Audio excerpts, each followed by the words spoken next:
मंगल भवन मंगलहारी द्रवं दशरथ अजिर बिहारी बरी कर कबूली कैकेयी कपट चुनी उर्पाहर देई लखई न रानी निकट लुक कैसी चरई हरि गति न परि फस कैसी सुनत बात मृदु अंत कठोरी देती मना को मधुमा भोग भोरी कहै चीरी सुधिया हाय कि नाही स्वामिनी कही कथा बोल गाती वरदान रूप सन थाती मागह आज जुड़ा भव छाती सुगनि राज रामन पन पासु देहु लेहु सब सवती उदासु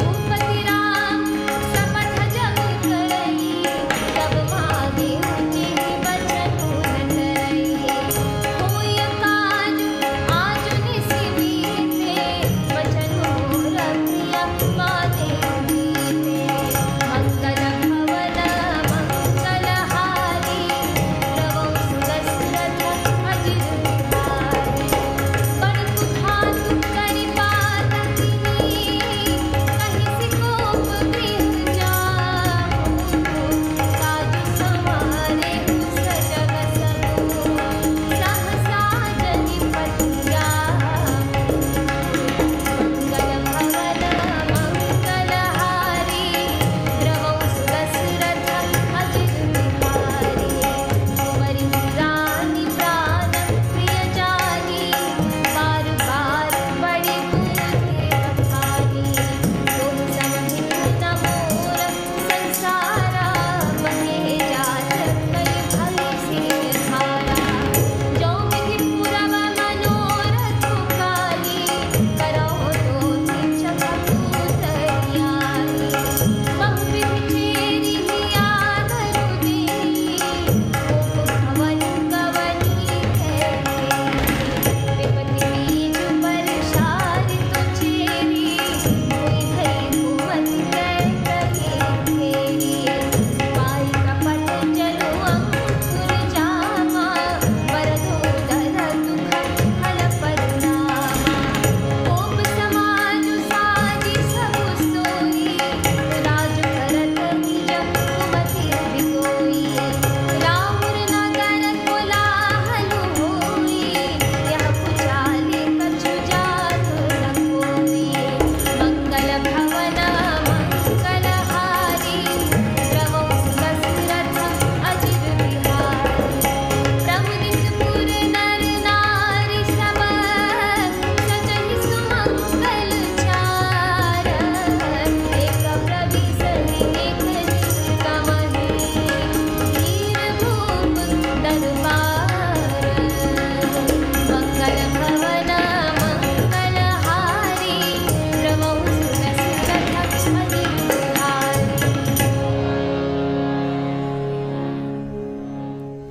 अर्थात कुबरी ने कैकेयी को सब तरह से कबूल करवाया, अर्थात बलि पशु बनाकर कपट रूप छुरी को अपने कठोर हृदय रूपी पत्थर पर टेया, यानी उसकी धार को तेज किया। रानी कैकेयी अपने निकट के शीघ्र आने वाले दुख को कैसे नहीं देखती, जैसे बलि का पशु हरी हरी घास चरता है पर यह नहीं जानता कि मौत सिर पर नाच रही है। मंथरा की बातें सुनने में तो कोमल है पर परिणाम में कठोर यानी भयानक है, मानो वह शहद में घोलकर जहर पिला रही हो। दासी कहती है, हे स्वामिनी, तुमने मुझको एक कथा कही थी, उसकी याद है कि नहीं? तुम्हारे 2 वरदान राजा के पास धरोहर हैं, आज उन्हें राजा से मांगकर अपनी छाती ठंडी करो। पुत्र को राज्य और राम को वनवास दो और सौत का सारा आनंद तुम ले लो। जब राजा राम की सौगंध खा लें तब वर मांगना, जिससे वचन न टलने पावे। आज की रात बीत गई तो काम बिगड़ जाएगा। मेरी बात को हृदय से प्रिय या प्राणों से भी प्यारी समझना। पापिनी मंथरा ने बड़ी बुरी बात घात लगाकर कहा, कोप भवन में जाओ, सब काम बड़ी सावधानी से बनाना, राजा पर सहसा विश्वास न कर लेना, यानी उनकी बातों में न आना। कुबरी को रानी ने प्राणों के समान प्रिय समझकर बार बार उसकी बड़ी बुद्धि का बखान किया और बोली, संसार में मेरा तेरे समान हितकारी और कोई नहीं है। तू मुझ बही जाती हुई के लिए सहारा हुई है। यदि विधाता कल मेरा मनोरथ पूरा कर दे तो हे सखी, मैं तुझे आंखों की पुतली बना लूं। इस प्रकार दासी को बहुत तरह से आदर देकर कैकेयी कूप भवन में चली गई। विपत्ति यानी कलह बीज है, दासी वर्षा ऋतु है। कैकेयी की कुबुद्धि उस बीज के बोने के लिए जमीन हो गई। उसमें कपट रूपी जल पाकर अंकुर फूट निकला। दोनों वरदान उस अंकुर के 2 पत्ते हैं और अंत में इसके दुख रूपी फल होगा। कैकेयी कोप का सब साज सजकर यानी कोप भवन में जा सोई। राज्य करती हुई वह अपनी दुष्ट बुद्धि से नष्ट हो गई। राजमहल और नगर में धूमधाम मच रही है। इस कुचाल को कोई कुछ नहीं जानता। बड़े ही आनंदित होकर नगर के सब स्त्री पुरुष शुभ मंगलाचार के साज सज रहे हैं। कोई भीतर जाता है, कोई बाहर निकलता है। राजद्वार में बड़ी भीड़ हो रही है। इस एपिसोड में इतना ही।